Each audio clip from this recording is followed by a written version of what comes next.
So if we could start by you just kind of talking about what your current role is now and what you've done kind of throughout your career, kind of a brief timeline. Sure. So as you mentioned, I am a Clemson alum. So my undergraduate degree was in chemical engineering, and then I went on to get a master's in biomedical engineering, both of those at the University of Akron. And then I came to Clemson because I was really looking for a university that could combine my interest in materials and bioengineering. And so I selected Clemson and did a PhD there, kind of joint between the College of, at that time, College of Textiles and bioengineering. And after that, I went directly into industry. So I worked in industry for about 18 years, and I worked for a company called Kimberly-Clark, which is a large Fortune 500 company. It's well known for its consumer goods, but I spent the vast majority of my time in its healthcare division. And in that time, I did a variety of roles, kind of moving from senior scientist all the way to research director. And I had a variety of, worked in a variety of types of research and development, spanning from very fundamental material interactions, material-blood interactions, to very commercially oriented product and manufacturing development. Ultimately, the last 5 years of my career, I spent mostly in directing and managing research and development teams, and those teams are focused on new material technologies and new products for healthcare, and it included infection control products, medical nonwovens, small disposable medical devices. I also had responsibility for the groups that did our front-end innovation, whether that be technology scouting or very far out product development. And then I also had accountability and responsibility for our IP portfolio for the business, and our IP managers reported into me as well. And so that took me to about 2012, and I actually did a little bit of a career change, mostly for personal reasons. Decided to take a little break, and I actually did something very different, and went in and pursued my own individual business in baking, pastry. I also started to get very engaged with nonprofits, and I spent 3 to 4 years working mostly with nonprofits in the area associated with hunger relief and childhood feeding, and increasing access to fresh food for kids. And at that point, my husband and I moved to Athens for his job, and I happened to be here in Athens and start to get engaged very with the College of Engineering here at University of Georgia, which, as you might know, is relatively new but growing rapidly. And through that connectivity, I learned a lot about what was happening at UGA, and worked with both the Office of Research and the Dean of Engineering to create the role I have now, which is the Director of Industry Collaborations. And my role here specifically is to reach out on behalf of our faculty and connect with industry to help them build research partnerships.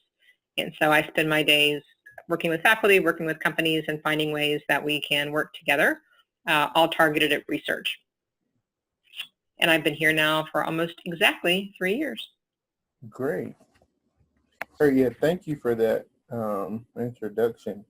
So yeah, there's a lot of kind of interesting angles to go here, but I think I'll start with kind of the very beginning in terms of research and what really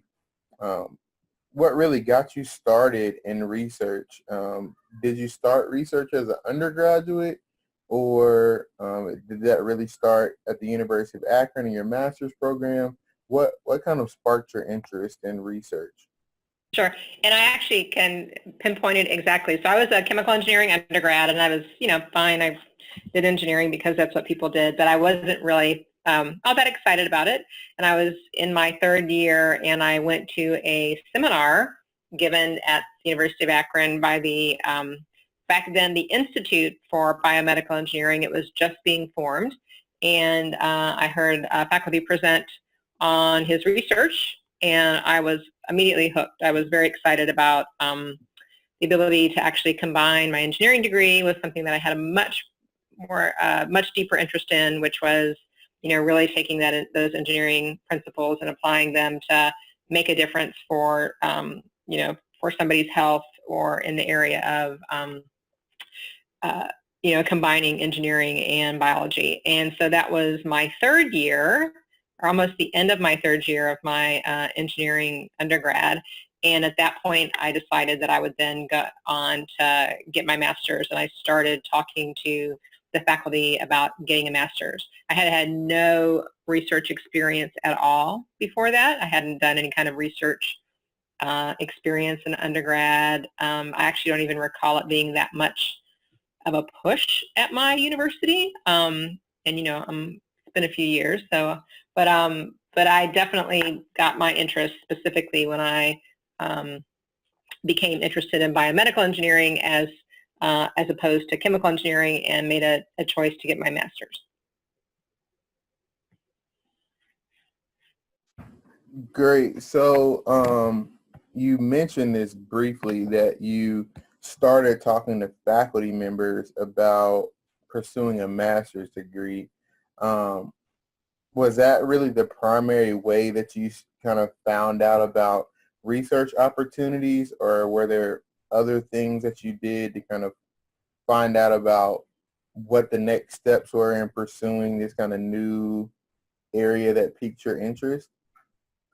It really was just a very traditional. I went to the seminar, I talked to the faculty afterwards, I found out about the program, and then I started talking to the, kind of the student advisors for the program. Right. It was a pretty, nothing really exotic, just, kind of the very typical, hey, I'm interested, start talking to faculty, start thinking about applying to our program sort of discussions. Great. Well, I mean, that's definitely a nice plug for undergrads attending seminars. I know. I mean, honestly, I can absolutely pinpoint it back to a very specific time. Yeah, that's great. So the next question is kind of, so you talked a little bit about this already, but kind of identifying a professor or identifying people that you needed to talk to.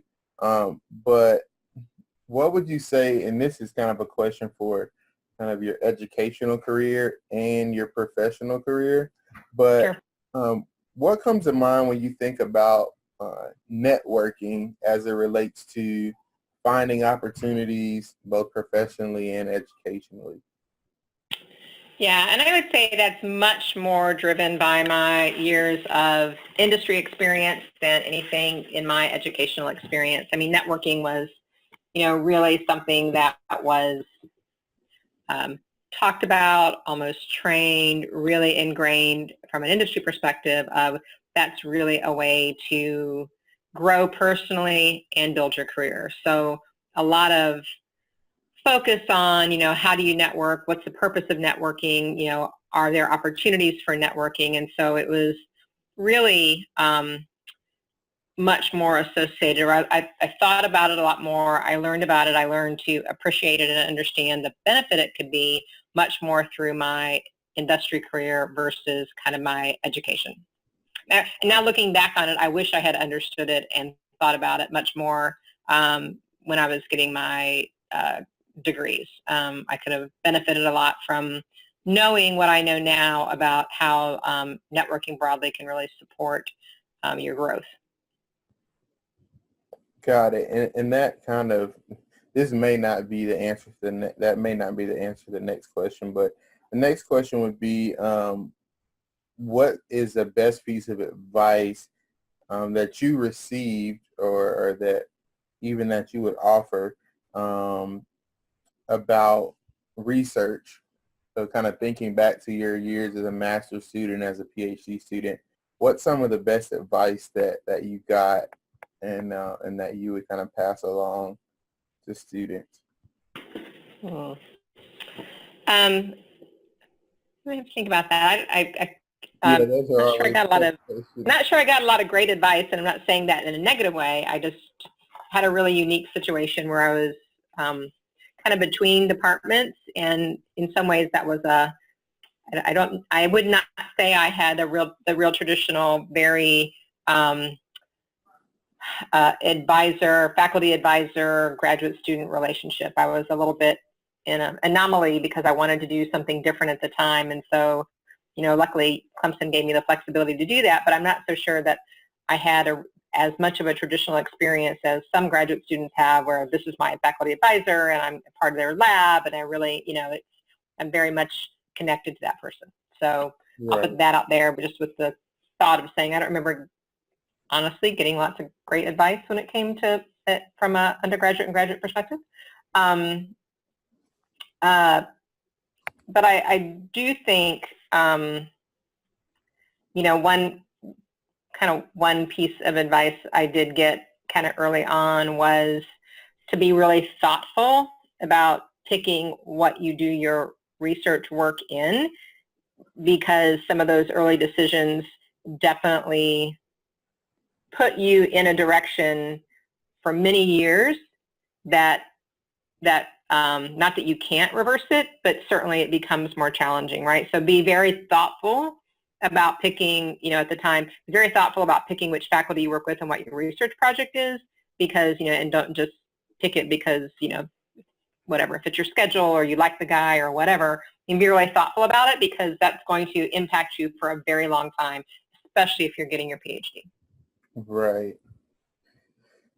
Yeah, that's a great point. So in talking about kind of this unique experience that you had between those two departments, do you think there was anything that you gained from that in terms of just your development as a researcher or as a scientist? Um, being that it sounds like you had to be a little bit more independent or kind of self-guided than your traditional doctoral student. Yeah, I mean, I think there's a couple of things, and it's easier to see that now looking back on it than it may have been at the time. Right. But I certainly, even back then, gained a real respect for interdisciplinary work and how different groups might even look at the same problem or approach the same sort of, program, i.e. a graduate program. So, I think that was very helpful learning as then I went on to industry, and actually, almost everything you do is interdisciplinary there. And so kind of understanding that not everybody does everything exactly the same. Different groups look at problems, programs, procedures differently. That was all very helpful, for sure. So that I thought was now looking back on it, was very beneficial. Okay, great. So now I just want to kind of ask some really more specific questions, but how did you feel when you first approached, because you mentioned that you hadn't really been thinking about research before that kind of seminar, but how did you feel when you first approached, like, reading research articles or doing literature reviews? How was that experience? Hmm. Was it interesting or was it? In general, it was probably interesting, thinking back on that, right? I mean, I liked the basic concepts of, figuring things out, analyzing kind of what was been done before, and condensing it into something that was beneficial or helpful. So that I liked, I think. Of course, back in the day, we had to do dial-up to get them, but other than that, it was all good. Yeah, we find in talking with a lot of the students that process is definitely like a kind of reality check for the students in a sense, and it's kind of daunting in that there's a lot of terminology, there's a lot of things that they have to kind of look up or do just to get an understanding of what the article is saying. Sure. And so, it's one of those things that I think for many students determines how they kind of feel about research. 'Cause Right. they're like, man, if it's going to be like this for every single thing, Yeah, for sure. So, yeah, I wanted to get your take on that. But next question, uh, who would you say were the most kind of influential people in your research career, both educationally and professionally? Sure. So if I think back to my master's and my PhD, there were a couple of key faculty. One was he wasn't actually my major advisor for my master's, but I ended up doing a lot of my work in his lab, and he actually had his lab at a hospital, so I had a really good, really interesting experience to kind of understand the clinical environment, and that was very helpful. And then in my graduate work, I would say there were really two key faculty members. I also had the unique pleasure of, in the middle of my PhD, my advisor decided to go somewhere else. So I ended up kind of almost at the end having a couple of my other faculty members, my committee members, kind of rise up and take a lot more accountability because my major advisor was moving on. So there were two faculty members, both at UGA, at Clemson, who were really supportive of that, even though I was in a very kind of transitional, almost challenging spot, and kind of stepped up and really supported that and helped me kind of get through, that last really challenging hurdle part. And that was, Martine LaBerge and Gary Lickfield, right? So Martine and Gary both, they were kind of my corresponding faculty advisors from bioengineering and textiles, and they both really, both were young at the time, young faculty members, very passionate, very committed to their students, very willing to help. And so, I can definitely remember being pretty far along and thinking I was in a pretty rough place, and both of them helping me figure out how to navigate through that. Great. Yeah, I know both of them and have had good experiences with both of them. So that's great to hear that story. So I'm just looking through this list of questions here. I want to talk a little bit more about your career at Kimberly-Clark. What would you say were the biggest differences kind of in research culture when you went from a university to a company, especially a large company like Kimberly-Clark? Yeah. So I think there are several differences, and this is kind of what I tell a lot of students that I talk to now, that first of all, the company is much less concerned about the intricate details of what I did and was much more concerned about my ability to think, analyze, do good research, right? So they didn't hire me at Kimberly-Clark to do artificial cartilage, right? They hired me to do, which is, what I had spent 4 years working on at Clemson, right? Right. They hired me to do, high-level fundamental materials development and understanding materials body interactions, and to have a very targeted research program. So that's kind of the first thing, right?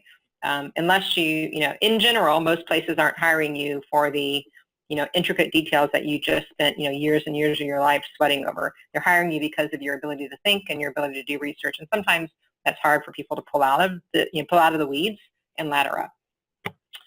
The other, there's a couple other key things, right? You're one cog in a very connected wheel, and, learning to understand all those other pieces and how they connect and how that influences your work is really important, as opposed typically to graduate school, where you are one very, very, very focused, detailed, down in the weeds, head down person. And sometimes you know what's going on around you, sometimes you don't. You rarely care about or are influenced by that because it's not really impacting you, right? It doesn't really make a difference in your overall day-to-day life. And that's the exact opposite of what how corporate research works, right? You got to understand customer and the business and all of that, right? Right. So there's a big part of that. And then I think the other part was, I ended up being in a role that was at Kimberly-Clark, like many large companies. When you're a PhD scientist, you can choose. You can kind of go up what will continue to be a technical path, or you can choose a managerial path and be a technical leader, as opposed to somebody who, at Kimberly-Clark, we call them, technical fellows. A lot of places have a similar structure. And I immediately gravitated toward the managerial leadership side, and really that was much more my passion than being in the lab day in, day out. And it was great because I had colleagues who were exact opposite, right? All they wanted to do was the technical details, and I was happy to be at a higher level and spend a lot more of my time focused on the people side of things. And that's rarely something that as a graduate student you have any appreciation for, and clearly, well, I had no appreciation for that, and you really have very little exposure to that. It's not the kind of environment you're in. Got it. Yeah, thank you. Thank you for that. That was really, really good insight. So last couple questions here. Being kind of staying on the professional side of things, what would you say has been the toughest thing in terms of kind of transitioning through the various stages in your career? And then the second part of the question is, what would you consider to be your most spectacular failure? Sure. I think one of the things that is not toughest, but certainly something that you have to learn in a transitioning through the various stages of your career is that in general, many of the things that made you really good at your current level are not necessarily the things that make you good at your next level. And so you really have to keep looking forward, not thinking about, oh, well, for example, I was a great project scientist, so therefore I'm going to be a great manager. Well, not really, right? So now how do you focus on building your skills to be a great manager? Or I was a great manager for, a North America-based team. Well, you know what? Now I have a global team, and there's a lot of things I have to learn. So, kind of continuing to look, even though I'm a really successful person, I just got promoted. It's really about looking forward, not about looking back. You got to leverage what you had in the past, but you really have to think about the skills that'll make you successful in the next round. And I can absolutely tell you what my most spectacular failure is. There's not a question about that at all. I was part of a team that developed a new material for a medical fabric, and big project, flagship product, hundreds of millions of dollars worth of sales every year, put together, built a new asset, $60 million capital project, and the product had to be recalled because of failure. So, a lot of lessons learned in that. The basic lesson we learned was, it's interesting, at the end of the day, we built that product based on technical specifications, not really understanding how the customer ultimately used the product. And we ultimately had to reverse a lot of what we had put into that product that we thought on the bench was going to be successful, which did not translate in use to being successful. Got it. Okay. Yeah. So that kind of customer feedback and customer engagement that you talked about, not really having exposure to as a graduate student per se. Well, it really actually plays out in industry too. I mean, honestly, there are a lot of R&D people in industry who don't. Certainly, they're much closer to a customer and a business than a graduate student ever is, but they're still really removed at the end of the day from how somebody actually uses what they make in the lab. And so, it's the companies who really help connect the end user to the R&D folks that ultimately end up being much more successful in innovation. Got it. Okay. Great. But that's like amplified, obviously, for a graduate student, right? I mean, just think about it. If you're a graduate student working on something, you're like 7 steps removed from it, not even 3 steps removed. Right, for sure. Okay, so last question would be, what advice would you give to an undergrad considering research, maybe for the first time? I would spend as much time as I could talking to people who were doing that and had done that, right? I would, and people outside of their normal circle, I would understand, again, I didn't do this. I would really think about, who is somebody who has a job at the end of the day that is doing where this path will take me, and how can I talk to them to understand what that looks like, right? And again, for many undergraduates considering research, that's probably somebody in industry and not somebody in academia, and the connectivity for that is really, really challenging. I would also, bar none, give undergraduates considering research the advice to still get an internship or a co-op. I know they think they may not want it, and it's going to delay them even further, but it is going to be so impactful for them as they understand kind of the bigger picture, and it's going to really ultimately make them much more attractive to companies than their peers. Thank you for that. So, kind of in summing that up, you would say that kind of having as much exposure as possible to kind of where research could take you, and also kind of getting a broad perspective on kind of career options or